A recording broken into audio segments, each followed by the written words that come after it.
Discrete metric space, कोई mapping है D star, D star कैसे ले लिया, अभी तक हम सारी मीट्रिक को डी से डिनोट कर रहे थे, तो यहाँ पे इसको अलग से करने के लिए डी स्टार ले लिया।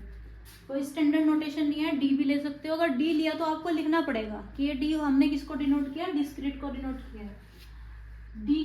डी स्टार कोई मैपिंग है आर क्रॉस आर से आर पे, इज डिफाइंड बाय, जो एक्स और वाई के बीच की डिस्टेंस है वो या तो जीरो होगी और या वन होगी। जीरो कब होगी, जब एक्स और वाई दोनों इक्वल है, और वन कब होगी, जब एक्स और वाई इक्वल नहीं है।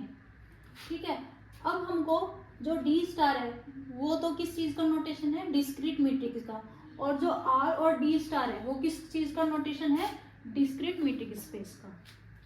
अब इसकी भी हमारे पास चार प्रॉपर्टी सेटिस्फाई करनी होती है मीट्रिक स्पेस की।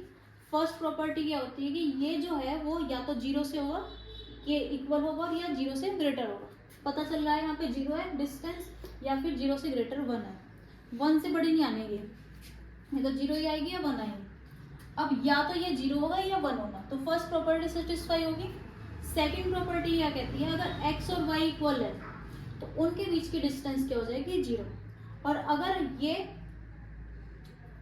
इक्वल नहीं है तो इन दोनों के बीच की डिस्टेंस क्या हो जाएगी, वन हो जाएगी। तो हमारे इन दोनों प्रॉपर्टी से क्या हो जाएगा, D star X Y equal to zero कब होगा, जब एक्स और वाई इक्वल है। सेकंड प्रॉपर्टी सेटिस्फाई होगी।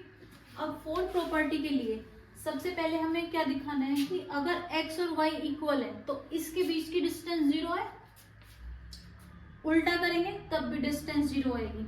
अगर जैसे दो पॉइंट है एक्स और वाई, दोनों पॉइंट एक ही है, मतलब एक ही जगह पे है, एक्स भी है पे या वाई भी है। अगर एक्स की वाई से डिस्टेंस जीरो आ रही है तो उल्टा कर देंगे तब भी डिस्टेंस कितनी आएगी, जीरो आएगी। फिर अगर एक्स वाई इक्वल नहीं है तो डिस्टेंस बिटवीन एक्स वाई कितनी है, वन, उल्टा कर देंगे डिस्टेंस बिटवीन वाई एक्स, वो भी क्या आएगी, वन आएगी।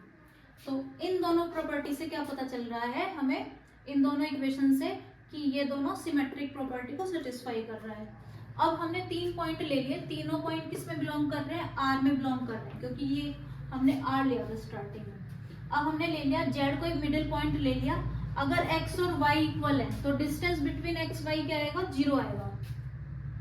अब हमने ये ले लिया, अगर distance between X Y zero है तो पहली प्रॉपर्टी क्या कहती है, distance between X Y greater than equal to zero होगा, ये होगा। इसी तरह से डिस्टेंस बिटवीन एक्स जेड भी क्या हो जाएगा, greater than equal to zero, और डिस्टेंस बिटवीन जेड वाई भी क्या होगा, greater than equal to zero. तो अगर मान लो ये हमने डिस्टेंस ले ली वन या टू, कुछ भी ले लो, जीरो से बड़ी ले ली, ये भी जीरो से बड़ी ले ली, तो ये क्या हो जाएगा, दो और दो चार, और ये हमारा क्या था, जीरो। या जीरो भी ले सकते हो आप इसको, अगर हम जीरो ले लें, ये भी zero, zero plus zero equal भी आ जाएगा इसके। ठीक है, अब इसी तरह से अगर हम एक्स और वाई को इक्वल ना लें तब डिस्टेंस बिटवीन एक्स वाई क्या आ रही है, वन, और सिमिलरली ये दोनों भी क्या आएगी, ये भी वन और ये भी वन आएगी इस वाले प्रॉपर्टी से।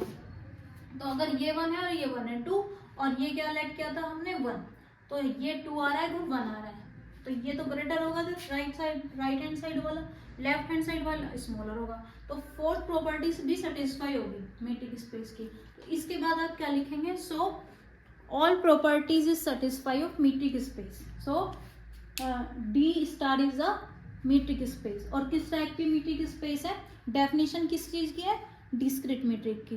तो अगर मीट्रिक स्पेस की डेफिनेशन आ जाती है, ये तो डेफिनेशन होगी और ये उसका प्रूफ हो गया कि वो मीट्रिक स्पेस है।